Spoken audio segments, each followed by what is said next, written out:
she headbutts the microphone, and the microphone goes right into my lip. She came down. Next thing we know, we're playing, and there's ambulances.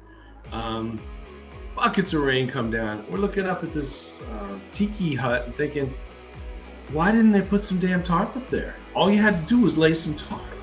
Somehow they wanted to get so close, even though there's a whole dance floor, that they had to. The guy kicks the monitor, and he went down and he took her with him. There we go. All right. This is Ezra Sagotsky, my good friend. Ezra, how you doing today? Hey, all is well. Loving life, having a ball with it all. We've been on tour together. We've been in bands together. We've shared stages, hotels, van rides, and you've had a whole career before even meeting me. So I can't wait to dive into all this good stuff. Yeah, it's a lifetime of it, pretty much from 16 on. Once I picked up that guitar. Let's just start off by letting everybody know who you are, what you do, and what your current projects are. Yeah, Ezra Sagotsky. I sing and play guitar mainly. I started off wanting to write some songs and at the same time, copy the rock and roll that I heard so much that, seeped into my soul. So that's what the impetus was. Got that guitar, and so that's been what it's all been all about. So many bands along the way, but current projects, I'm always writing. There's always something in the hopper of I got to get it up and recording. It nags at me, so I'm gonna, turn out another song. But besides the original stuff, I'm doing Bang Zoom, which is my project of about 3 years into this now. Yeah, and having so much fun. It's a 50s 60s thing. I mean, that authentic rock and roll sound, that the pioneers of rock is where it's at for me. The ones that just had this idea. I don't know where they got it, but they all seem to have it. It just swept across the nation of this. Once one person did it like a good virus. It just swept, and I want to capture that the best I can. So I'm in a band called Bang Zoom, and we're a 6-piece. We got drums, 2 guitar, acoustic, me on electric, bass guitar, keys, and we can't forget the saxophone. And we all sing. So that really allows us to do all the gamut. We could do some stripped down rock, like Elvis with the 3-piece sound, or we could do doo-wop stuff that I dig as well, to get those voices up and running, and everybody goes, whoa. I'm going to drop a link in the description so people can follow your social media or websites or videos so people can check you out. Oh, cool. Yeah. Tell you about it now is it's easy. It's just www.bangzoommusic, and that's 2 M's.com. That's it. Awesome. So simple. On Facebook, we're the same thing. Bang Zoom. No, Bang Zoom. You got to write 50s, 60s music. That's it. And there's a lot of clips. Fans come out and they're up in your face with the camera. And next thing you know, you're seeing yourself on Facebook the next day or later that night. Yeah. So there's a lot of clips there on Facebook. I'll make sure I copy and paste the links in the description so people can click right on it. Sweet. Thank you. Ezra, follow. All right, we're going to jump in here, man. Ezra, how long have you been performing on stage?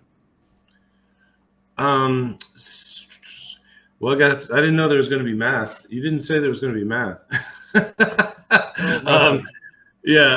About 30 years. About 30 years. Yeah. Long time, man. Yeah, maybe 35. 35 years. Once I get the guitar, I wanted to get in front of people. I was shy as hell, but I still wanted to.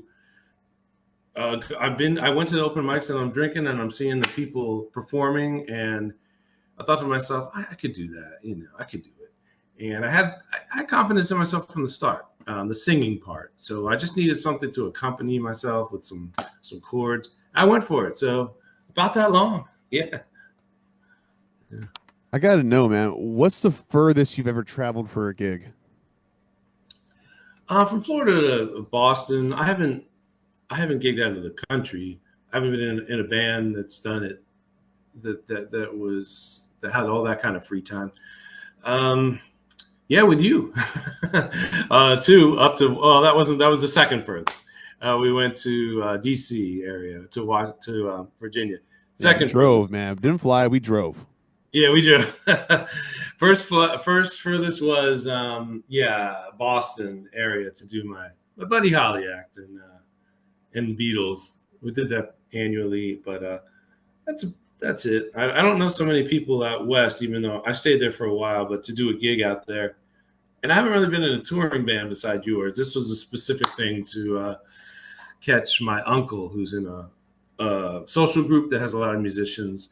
So I got up there to annually for about 10 years, and we did our gig. It's crazy. Up there, I had the full band, the bass, the drum, another guitar, a singer, the PA, the whole deal, and we would do that. So that far, yeah, Man, no matter how much you practice, no matter how much you plan, we're just human at the end of the day. Things happen. We can't always control everything.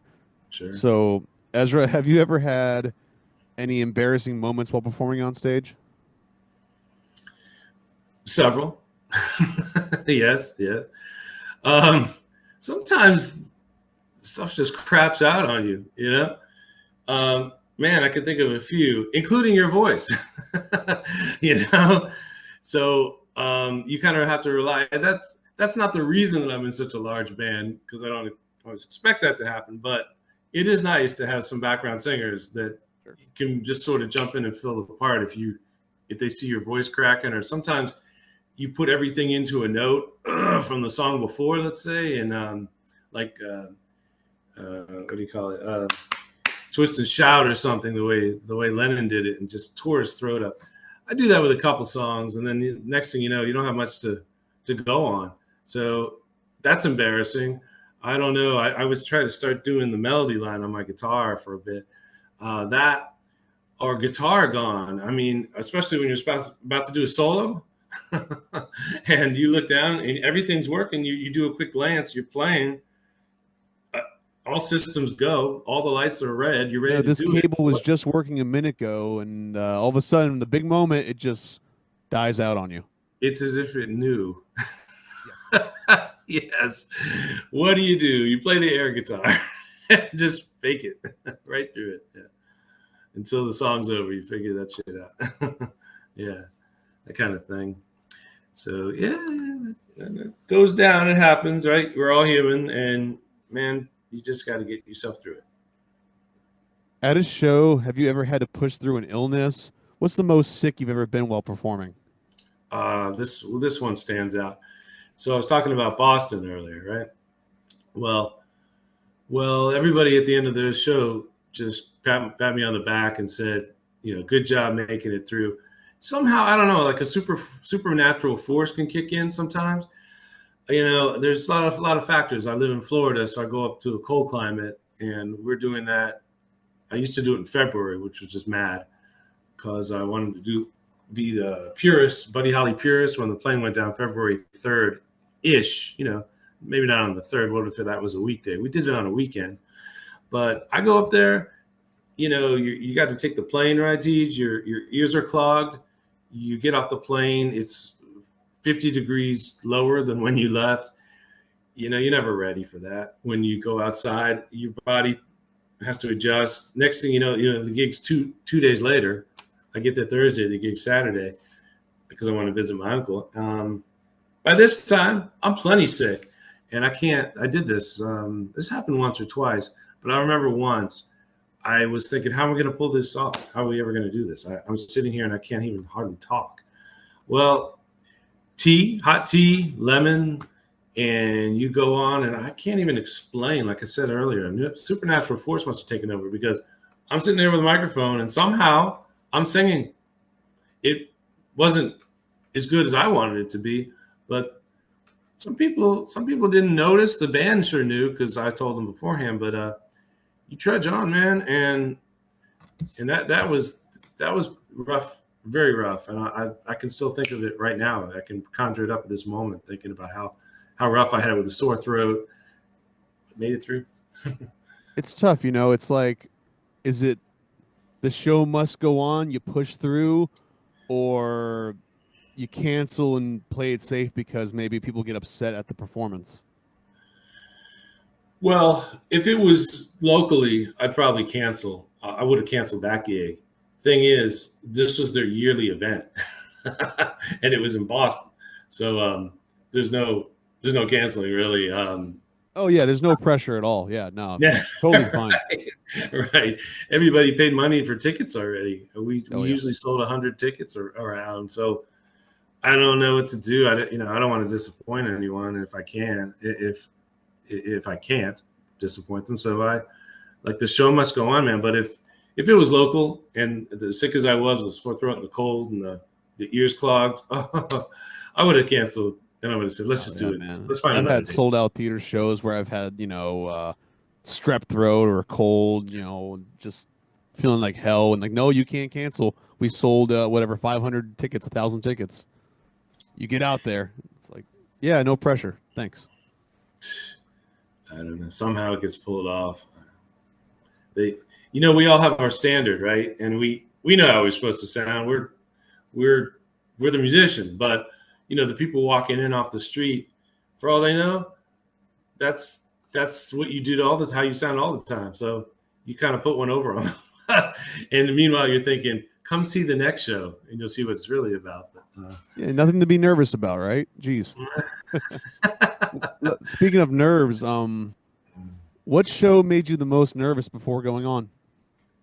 Hmm, good one. I'm gonna say, well, in the old, this is going back to my first band now, because like, let me give you a quick story. The other night, we played on the 15th of March. The other night, girl got up on stage when everybody had already gone home and we were all packed up. She stands out there and she looks the the ballroom floor and she goes, "Don't you ever get stage fright?" And I laughed. That doesn't happen anymore, but it sure did when I started. And I remember specifically. So I was in a band in Baltimore. We toured around Baltimore, Virginia, Maryland. Our tri-state area was rather not Baltimore. Well, Baltimore was one place, but Virginia, Maryland, D.C. And yeah, I was the lead singer for 4 songs, and they told me your voice isn't so great. Go home, hit rewind, keep hitting rewind, listen to your voice singing like Pretty Woman or something. I go home and they were right. It wasn't as great as I heard it in my head. So I did feel a lot of pressure because I was surrounded. It was a 10-piece band, and I was surrounded by guys who were in their 40s when I'm 19. So I really wanted to come through, and I felt a lot of internal pressure on this. Um, this one show I remember, I was just like shaky, super nervous, and I wanted to come through very badly, especially after they pointed that out to me. I don't know. I'm glad nobody recorded it, but I can say that I remember how I felt, and it's an odd feeling that when you're at home, I could do it right now, nobody watching, but when you get up in that stage and somebody's eyes connect with yours, all the words just vanish, and your nervousness exponentially goes through the roof, and it was that one show.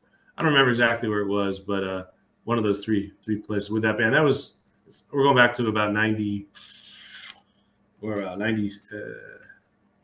93, something like that. Anyway. While performing, have you ever had a security situation or a show had to be paused due to a wild fan? Well, we in this current band, Bang Zoom, we have a we have a propensity to make people trip when we have nothing to do with it. When we first started playing, especially, we kept racking up like every other show. Somebody would be on the ground, and it was inevitably some small, pretty girl with blonde hair underneath some really big guy. And we still talk about that. So not security, like nobody's tearing up the stage, but for the reason of we were out on Delray Green Market, and in my mind, the way I saw it was I could still see it, and it seemed like it was slow motion. A girl, it seemed like she just wanted this one spot that was in front of us, right in front of us, because there was a little clearing. So in my mind, I see her going in kind of in slow motion, sort of like as if she was doing it for fun, like the way I would do it, like that's mine, and dive for that one spot. But that's not what happened at all. She was walking and she was about to set up there. She tripped over a root and she went flying. She came down. Next thing we know, we're playing and there's ambulances and what the hell? What's going on with these people? It's just a little relaxed atmosphere, but they're tearing it up out there somehow. And next thing I know, she's suing the city. For real, she's So suing the city. Oh, you never know what's going to go on. Mm-hmm. that's a good one, man. Have you ever had a airport or airplane drama while traveling? Um, well, not the only thing that happened was it was a flight canceled, so that stunk. When we were traveling, it was another thing up to Boston, where because I went through about 10 years. Uh, Freaking Frontier Airlines, I would never fly them again, never. I mean, Cancel it out. any canceled flight's going to screw you up, but especially when a gig's at stake, it's just Yeah. a whole nother level of stress. Oh hell yeah! And it was more like last minute that I got up there. Like I usually go to visit my uncle Thursday, but the thing was canceled, so I couldn't get a flight out till not even Friday. It was Saturday day that I got the next one up. And well, we made the show, but Yeah. it wasn't. We needed rehearsal time. We always rehearse because we don't get together but once a year. So that got screwed. We didn't do it. We just went on. The show must go on. Have you experienced flat tires, car trouble on the way to a gig? Maybe got stuck in really bad traffic that caused you to be late or even cancel a show? Um, I don't know about that. I Nothing really comes to mind where Lucky you. yeah, like I said, I mainly played locally, mainly for the most part. And I guess the vans that we rented were expensive, so they came with some good tires. But I don't recall that one. All right.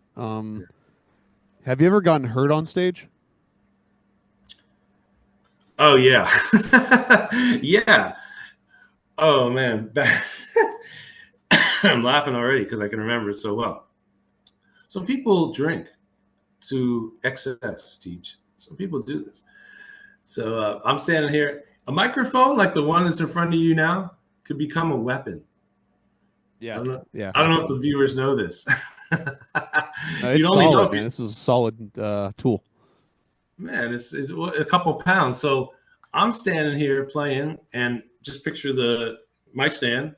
It's thin. It could be toppled easily. As I'm standing here playing my guitar, this one woman puts her arms out like she's a bird or an ostrich or a pterodactyl.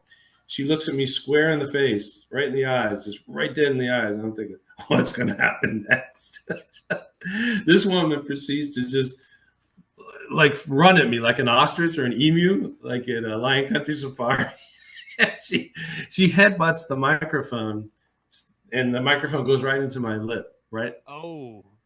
not once, not twice, three times, same thing. Well, boom, but it's like I'm in the ring. Boom, boom, boom. It was my lip, my teeth. What's going on here?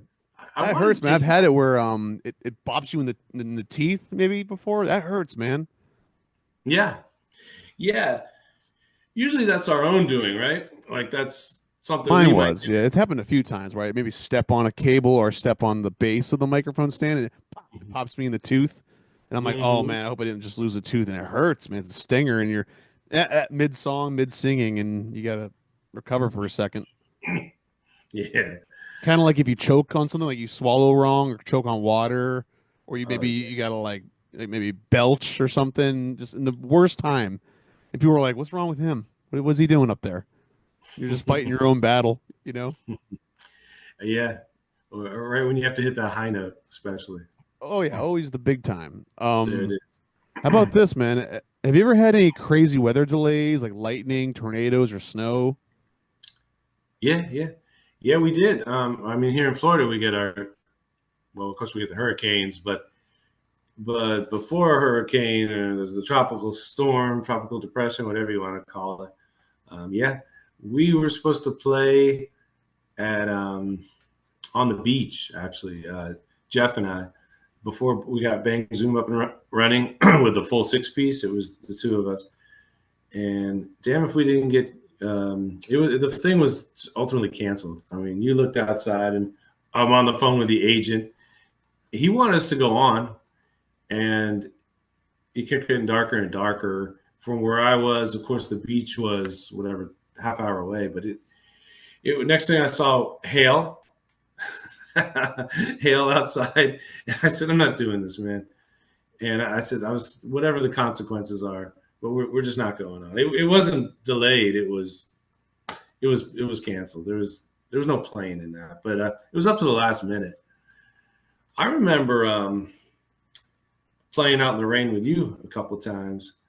Um, oh, it's something just sparked another memory. Another time, Sure. man, if you and I opened up a tiki hut restaurant bar, so picture the hay up top, right? Would we be smart enough to stick a piece of tarp in between some of this straw to keep the rain out? In Florida, maybe.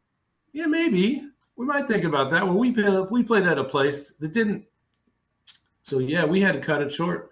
Um, Buckets of rain come down. We're looking up at this tiki hut and thinking, why didn't they put some damn tarp up there? All you had to do was lay some tarp. No, nothing. Not a. So you do that, and our instruments don't get soaked. Well, they didn't. I remember we were sound checking one show and lightning struck like 50 yards away from me, and I'm like, I'm done. I'm out. Goodbye. I went backstage. I'm like, I'm not coming back out till it clears. I don't care. No, we don't play. That could have been your last show. Yeah, it's not worth it. That's just reckless. Yeah. No, it's not. That show did get canceled, by the way. It came down in buckets, and everything got soaked. Even the stage, all our gear got soaked, and we went home. Still got paid though. Sweet. How about this one in Florida? This happened to us too. You don't think about it, but canceled from the cold in Florida. We were supposed to play Two Drunken Goats, but it's an outdoor gig. Went down to 35 that night. We're just not used to that, man. I mean, I guess 100-degree heat's fine, but it goes a little too cold. No, we got to cancel, right? You don't even suspect it. But in that sense, you can't even hold your pick. Yeah. It wouldn't have gone over well. Well, no one's going to show up if it's that cold either. We're just not used to that. Everyone wants to stay home and watch Netflix and bundle up. So I do get it. You sit by the fake fireplace. Yeah. What's the longest you've ever driven to or from a show in the same day? The craziest travel schedule you had to endure? Well, that's got to be with you up to Virginia and back. Same day. When we went to, I think our next stop after Virginia was probably Georgia. Was it that one in Georgia? Maybe. I once had to drive to Panama City Beach in one day. That's like 10 hours. Oh man. No, never again. Man, no. That's early in the morning, leave, show up, quickly line check and play. No, it's not worth it. No way. Nah. You gotta take care of yourself, man. Practice some self-love. Yeah.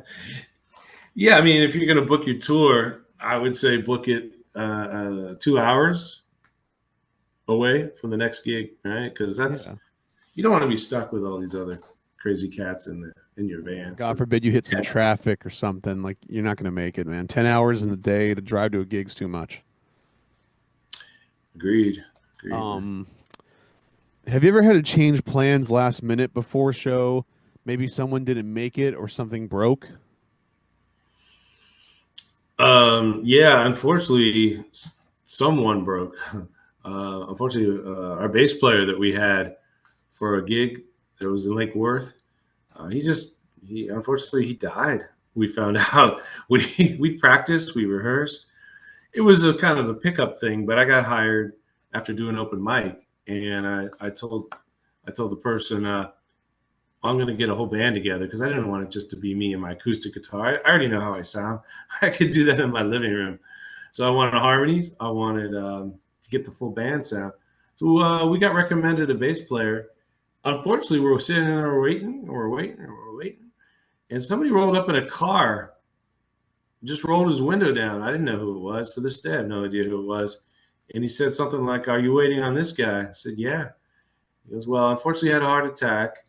And I'm sorry to be the bearer of bad news, but um, that's it."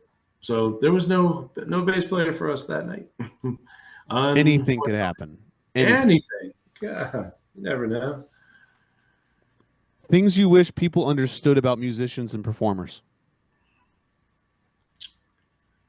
Um, that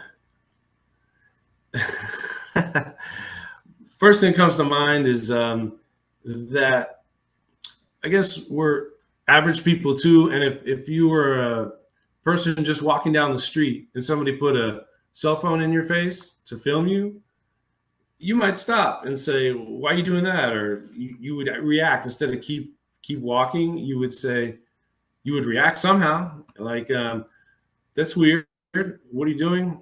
Now I get it. If you're up on stage, they want the music, but I still react. So the thing I would want people to know is that if you do that, I don't know. It's like I feel like I need to go through uh, boot camp sometimes of rock and roll boot camp, and in one of those little stations I would go to would be people putting cell phones up to get capture that moment, because at that moment I either lock eyes with the person or I look at the cell phone or I think, "Oh my God, this is on for eternity online, so I better not f this one up."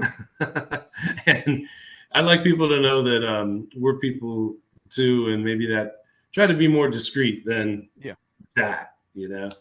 Oh, how about the fact that we don't know how to perform every song? We just don't know how to play everything, just like that. Oh yeah, yeah. They think that because you play and you got all these people surrounding you, you could just whip out any request, right? Even if you newsflash, even if you write a request on $100 bill, it doesn't mean we know the song. Now, do you know how to play it? Yeah. It don't work that way.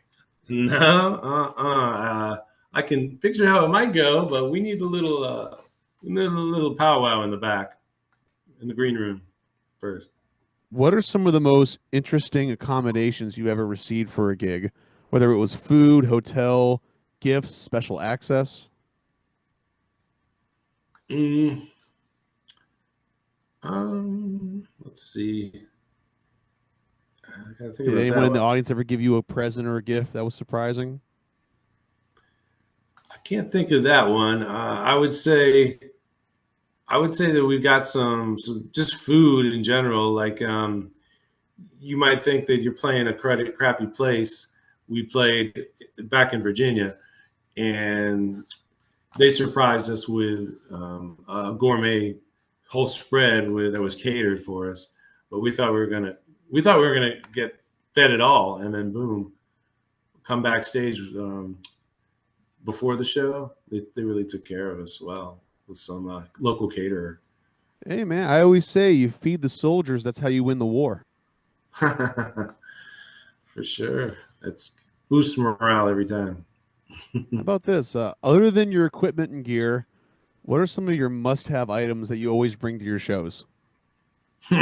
Change of undies. You sweat so bad up there, man. People don't get it.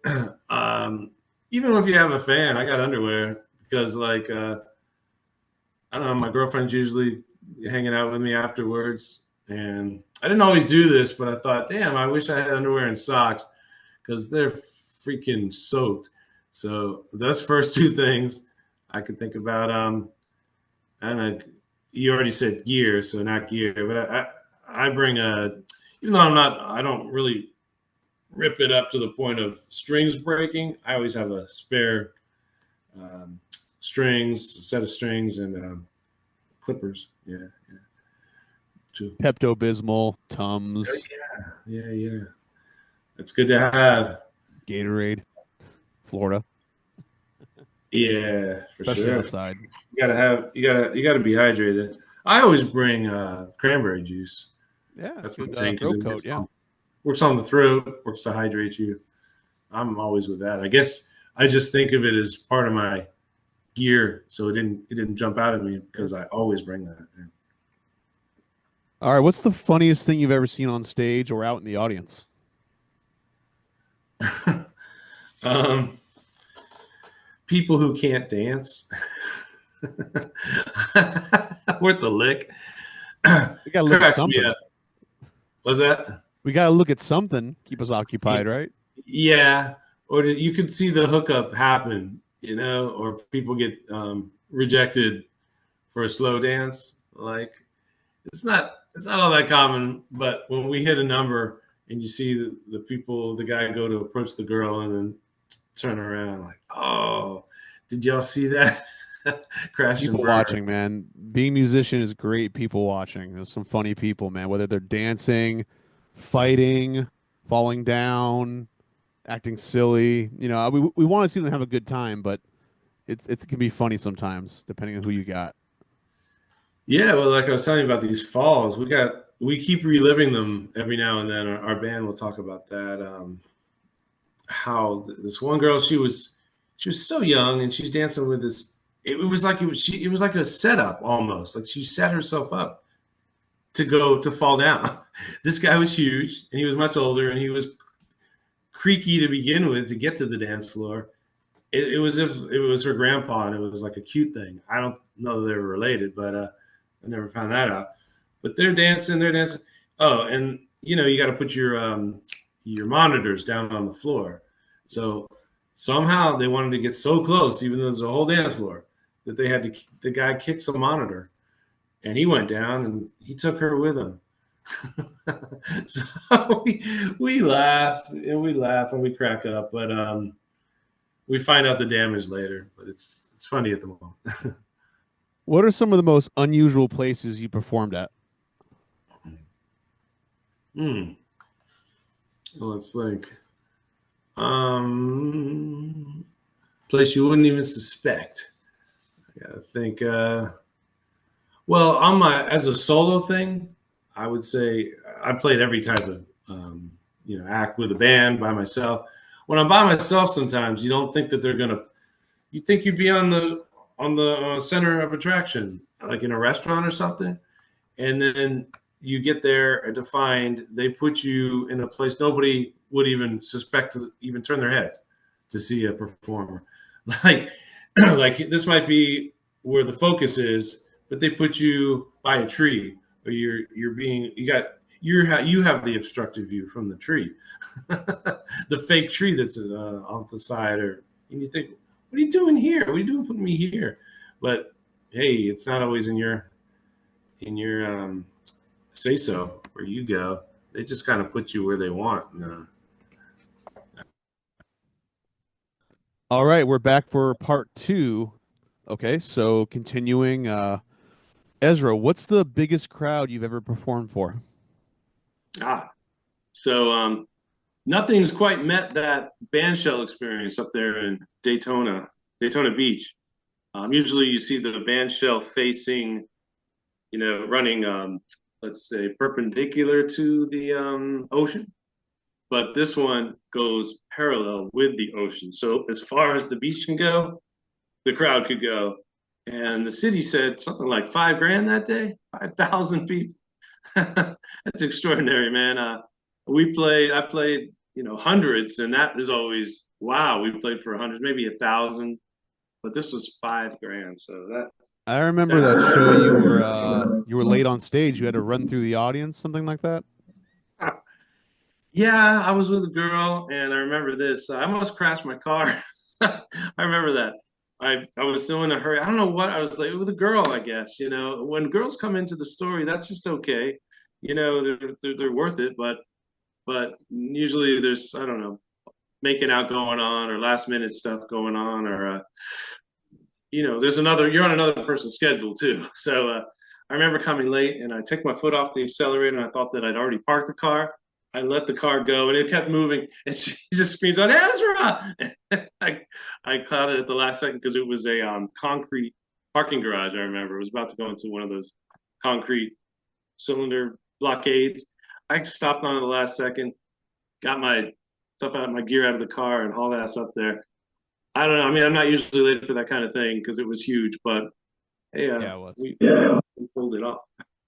Moving on, what are some of the most random places you've had to get a costume change in? Well, they might say there's a green room, but a green room could also be AKA bathroom that barely holds one, right? A lot of times I end up doing it in my car. So I would say, I just try to park my car in a discreet place because maybe I don't want to, maybe I walk into that bathroom and think, nah, it's not going to fit me. I could never do it in here. Damn, it stinks. I'm out to my car and just trying to find some discreet place where there's no one around. That's the place. What's something you still want to do in music that you haven't done yet? Ah, well, I've, I've done an original band. To me, originals are where it's at. If you can get 5,000 people to hear a song you wrote, psh, I'm thrilled to do it for other people's music. Hey, that's a high. It's a thrill like no other, man. But I want to do it for my own song. So to sell out that band shell in Daytona, that doing Ezra and the Ezraelites, that would be something um, that I'd strive to do. That'd be an accomplishment. I'm up for that. If you were to take on a new passion project, maybe not music related, what would you like to do? Hmm. It's funny. My dad used to say I've got the 24-hour jukebox that goes in my head. So that's all I think about. I don't know. Is it a blessing or a curse? You tell me. I'm sure you got the same thing going on. It's always like, how can I do better in music? But sometimes if I can put that down, well, passion project. Mm, there's causes out there. I'd like to find a cause and go for that. I donate to Tunnel to Towers because I never served in the military, but I'd like to bolster our military, the men and women out there. I'd probably do something like that, or Habitat for Humanity. Once I helped build a house, this kind of thing where people are down on their luck, or all the people that have gone through these natural disasters. I like to help out in a way that I can. Besides sending a check, I think it'd be fun. You could arrive on the scene and help out physically, help out. I might be up there in age, but I'm still young enough that I could put things together or donate actual water or whatever they need. I would go off on that for a while, and I'm sure I'll eventually do that. Are there any specific venues you still want to perform at? Yeah, yeah. I saw a show at Kings Point not too long ago with my bass player Mike, and man, we were just blown away. I like the setting of the way that that's set up, and it's so centralized. I think if you could, like New York, if you could make it there, you could make it anywhere. To me, that place. Oh, and there's another one called Winmore. I really love how the Winmore stage is like a semicircle, so you sort of see everybody. You can't miss when you're in the center stage. Everybody can see you, and I really like how that's laid out too. And those are just pinnacles. Like we've done Century Village, which I'm thrilled about.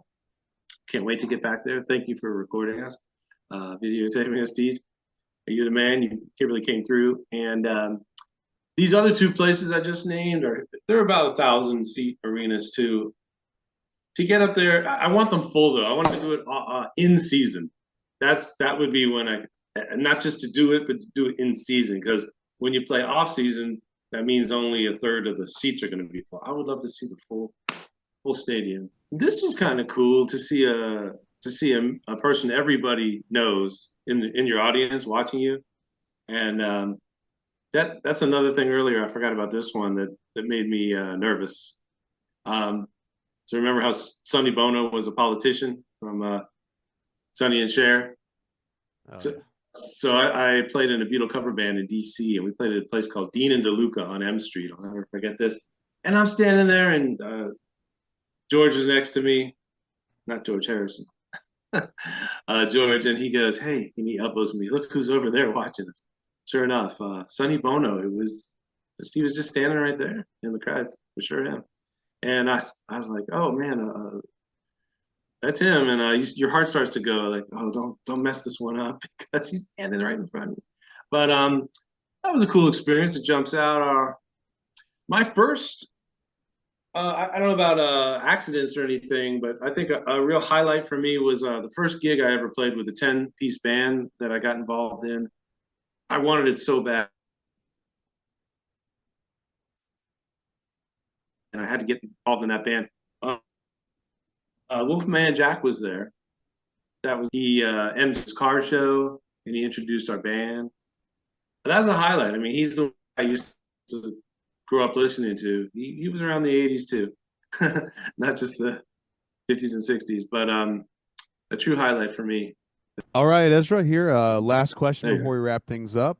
go. Okay. If you could talk to your younger self and give them some advice, what would you Yeah, tell man. them? Oh man, I would say if you want to make it in this field, like I tried to initially, write songs for everybody and get involved in all of the. There's so many. Um, what do you call it? Organizations that you can get involved with the songwriting, because it isn't just you playing music. And I didn't think about that. I thought that's what I want to do to make it. I want to be the guy out there. But you got to really do the behind the scenes stuff too. Like later on, after Prince died, and you found out, oh, he wrote just another Manic Monday. Imagine the royalties he got off of that song, and nobody really associates him with that except for insiders. But that's the kind of thing I would tell my younger self: just write, and you can make it doing your own craft, or even if it's just not just originals all the time, but there's a lot of avenues to go down. Um, I would have gotten heavily involved. I would have told myself, "Hey, go out to where the industry is in Nashville or Austin or not LA." I tried that. You get lost. Continue to and somebody will pick it up. You got to get involved in these little CSAC uh, organizations. There's so many of them. That's what. But I don't know, and maybe take more guitar lessons Yeah. along the way. Man, just That'd keep be on my learning, advice man. for No my matter how old you are, what you've routine. done, always learn. Yeah. Just keep learning from people. All right, man. I'm going to let you get back to your day here. Thank you so much for joining me. I'll be seeing you Sure again. thing. Thanks for having me. I'll see you soon, man. This Have was a great cool. day. Something different. All right. All Thank right. you. All right. Take it easy. All Yeah, right. man. Peace out, Later. man.